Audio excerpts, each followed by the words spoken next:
من تجون للبصرة لازم تزورون بيت بدر شاكر الصياب، واحد من أقدم البيوت الموجودة بقضاء أبو الخصيب.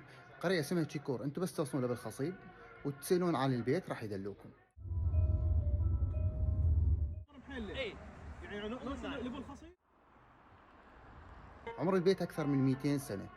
طبعا بالقانون العراقي أن إذا كان البيت عمره أكثر من 200 سنة يتحول إلى هيئة الآثار. هيئة الآثار تقوم تتحكم به، تسوي له إعادة ترميم، يسوي له هواية تفاصيل ثانية. يا أهلا وسهلا، يا مرحبا بكم. احنا الآن في دار عائلة السياب، هذا المكان اللي ولد به الشاعر بدر شاكر السياب.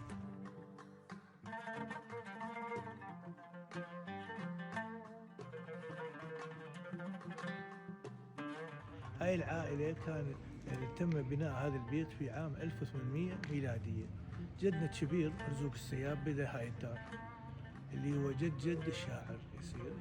وإن شاء الله نتمنى لكم تقروني وتهالوا والعمر طويل إن شاء الله معكم وتحبونه مثل ما احنا نحبه. يعني احنا نحبه مو كوننا ابن عمي، وإنما نحبه لأنه خلانا نحب هاي القرية، نحب البصرة، نحب الوطن.